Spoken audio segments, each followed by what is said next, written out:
Don, sir. Now that I have your job, I'm still trying to figure out exactly what I'm supposed to do. I'm going to call you every week on the week, and hopefully I'll get at least the bottom of the desk cleaned up afterwards. Hey Don, I'm just coming into your office and asking you for ads that are due yesterday when we haven't even started doing them. As I said in your card, hopefully you can upload them to Gibson's in the future. All the best. Don, all the best to you in your retirement. You often did quite a bit of work for me to help me to get me where I was, so really appreciate it. But all the best to you, and now a great time to enjoy the rest of your life. Have fun. Thank you. You're always so patient and always had a smile on your face when I came into the office for help. And your emails always made me laugh. Bye! Happy retirement! Hi Don. I just want you to know that when I first got to Corus, you were a big help to me getting over the early stages. And I'm grateful to you for that, and I miss you a lot.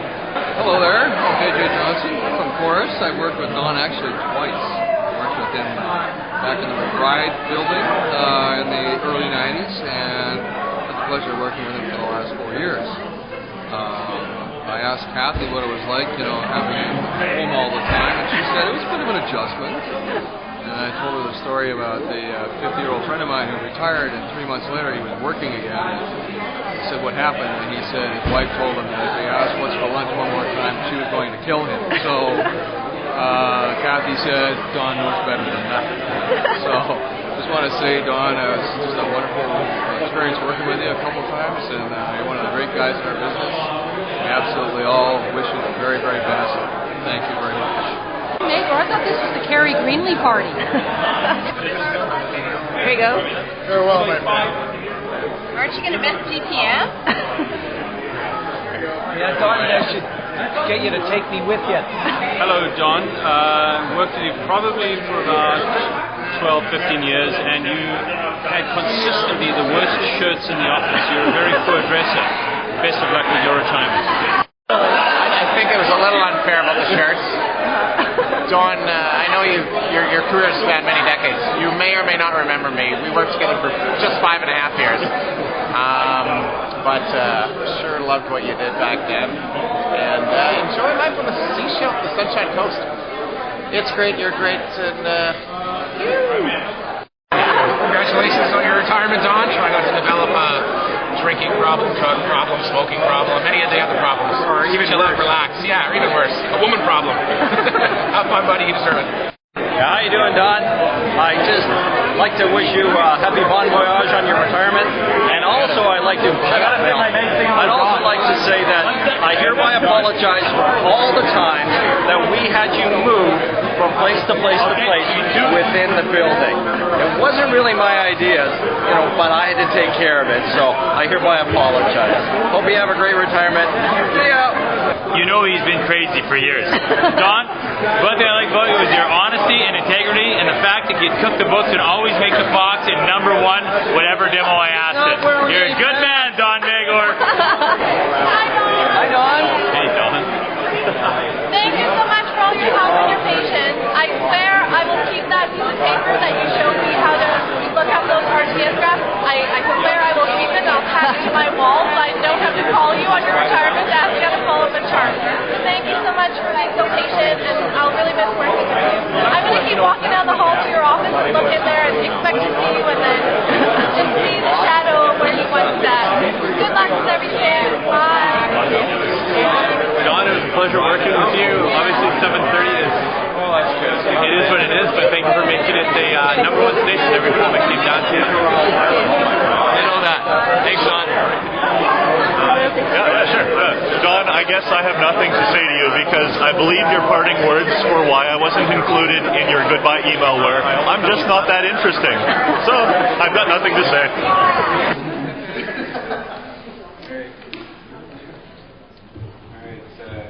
I'm Paul Nagor, my dad's son, obviously. First, I just want to say thanks to Corus for putting on a great spread. And probably, a lifelong dream of any kid is to be able to roast your dad. It's always working 33 years in the radio business is obviously a very long time. So But then I did think, hasn't he suffered enough, really? I mean, 33 years in the business, hasn't he suffered enough? I'm sure the first 30 were probably quite easy, but the last 3, the pretending, the trying to look busy, the sneaking around the office, trying to be productive, scavenging those last bits of free IT equipment, a keyboard here, a mouse there. I don't know what my brothers and I are going to do for Christmas presents anymore, but first he tried to not wear a tie. That was the first move. I remember that. He actually told me about it. I didn't wear a tie today. No one noticed. I was quite sure that soon it would be not wearing pants. So we're all glad that he's moving on. Magors are kind of known to be a sweaty group. A few degrees above room temperature, and we're a pool of brine, pretty much. I'm sure you'll see some of that later. Retirement. My dad was actually quite proud to tell me that he was retiring from radio. He said, it's a pretty big thing, actually. It's not very common to retire from radio. And I was thinking, yeah, it's because most will move on to TV and whatnot. I mean, if not for you, what about us kids? My brothers, Fraser and Regan, we lived in that glory of Contra for a while. Free tickets to stuff, tractor pulls, Australian rules, football games, movies I'd never heard of. But my brothers and I, we knew that there was more out there. And I remember one media night at the P&E. You can tell media night because there's like a few straggling kids there that are owned by media parents. And we heard about it. The paddock passes to the Indy, the dinner cruises, the backstage passes at concerts. We thought, why? Why can't he move on to Global or CTV or something? And when my dad left 1130, WX 1130, and came to NW98, it could have been a lot worse. I actually thought when he first told me that he was moving to A&W with a guy named Yak. I thought about it. A&W, are you sure? He said, oh yeah, it's really convenient, right near Pacific Center. I thought, well, it's great you're near the food court, but I'm a little worried. Does Kathy know about this? So I was very relieved that he came to NW98, Corus Radio. It was a great opportunity. And I was always very proud that my dad was Director of Research. It was a very noble title, and it sounded very high-tech to me. It made sense. He's a bit of a math guy. He's comp science at UBC. I mean, he didn't graduate, but he did get to play with the manila cards a little bit. But he does have that wicked smart sort of Mensa brain that's usually reserved for serial killers and radio execs, apparently. So when the rumors of retirement went around, I'm sure that his Corus colleagues were thinking, they were pulling their hair out of anxiety, fit to be tied, thinking, for the love of God, just leave already. I mean, what about the new guys? In theory, if people were signing up to work in radio, wouldn't they be saying, you've had your shot, old man, move on? Just because you can't time that hedge fund right doesn't mean the rest of us should suffer. Besides, there's gardening to be done. And the BC Ferries need to get more complaint letters. Schooling the young kids at Crokinole, cultivating your Gibson's homegrown, grumbling about the latest bylaw.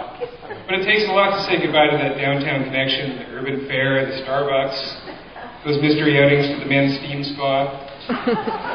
Not to mention that insane 5:30 a.m. band pool, which I have to think you must be a commuting addict after living first in Poco, going through the Cape Horn interchange there, and then out to Gibson's making those crazy ferries. So I sort of picture you in the end ending up in a bathrobe waiting for the pickup, with this crazy look on your face, or in one of those little Shriners cars heading back to the office. But again, I just want to toast my dad for being an incredible inspiration. Every day, I have to think that he's gone. I live 5 minutes from work, so I don't know how he does it. So he's always worked very hard, very honest man. And I also have to say thanks to Kathy, who's going to put up with him over the next years here being at home. But to my dad.